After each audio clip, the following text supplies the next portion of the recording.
Today is Remembrance Sunday, and today is a day which I would like to think is a day when everyone can come together of all backgrounds, of all different political views, with a common cause, and that is to remember those who died for this country, those who fought and died so that we can have some of the freedoms that we are so lucky to have today. But unfortunately, the political wars were not put aside today, because Nigel Farage was banned from laying a wreath on the cenotaph representing the Reform Party.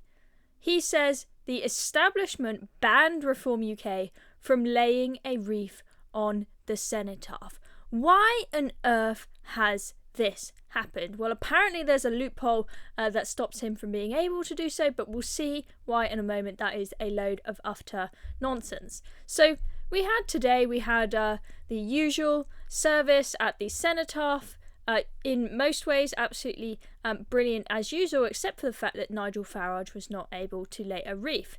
We had the King and the rest of the royal family out doing a fantastic job representing the country and remembering those that died for this fantastic country.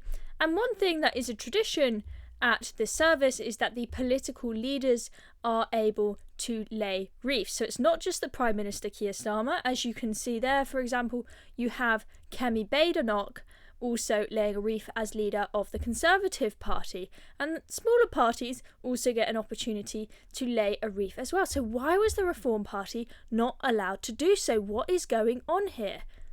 Well, Nigel Farage, he said that Reform was told that they couldn't lay a wreath because the party only has 5 MPs in the House of Commons, and apparently you need 6 MPs to qualify for laying a wreath.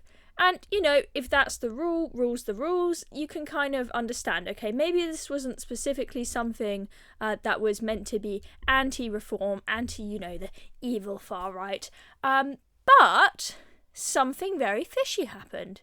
The DUP, who have the exact same number of MPs as Reform, they've both got 5, they were allowed to lay a wreath. Also note that they have a far lower vote share, far lower of people that they represent than the Reform Party, yet they were allowed to lay a wreath. How on earth can they justify that?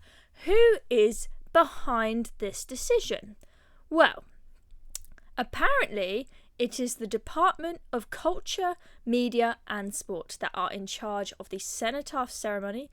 This is from the GB News article. They've been approached for comment. We don't know yet if they've said anything. I will be impressed if they can come up with any viable excuse for allowing the DUP to lay a wreath, but not the Reform Party. This, to me, seems like they're playing political games, and just because they don't like Nigel Farage and his Reform Party, they aren't going to allow the Reform Party to remember those that fought for this country in the same way that the DUP are able to. I think that's absolutely disgusting. So we see here, Farage told GB News that the establishment had blocked him from laying a wreath and said that after the next election, when the party hopes to win more seats, it will be a different story. He added, I personally am not complaining, but other people are. Okay, so being very humble there, but I think that this is pretty appalling. As I say, this is a day that shouldn't be political. It should be one where everyone can come together, everyone respects one another and recognises we're all here for the same thing, and that is to remember the brave, amazing people that fought for this country.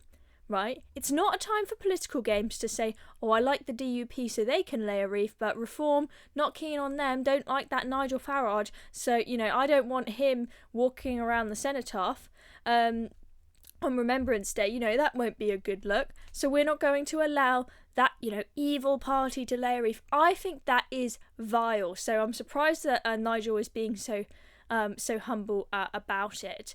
And so, where was Nigel Farage? Well, if we go back to that first picture that we were looking at, Nigel was having to watch the ceremony from a balcony on Whitehall. He wasn't allowed to be down there and be involved like the other party leaders and like the DUP party leader. That, I think, is absolutely appalling, and I think the Department for Culture, Media and Sport have big questions to answer. Let me know in the comments what you think is going on here. Do you think that I'm overplaying this and this was just a bit of a mistake, a bit of an admin error? Or do you think that this was specifically against the Reform Party because the Department for Culture, Media and Sport do not like them? Let me know what you think in the comments below. I'm Chloe Dobbs. Thank you for watching this video. Make sure you subscribe to the channel and I will see you in the next one.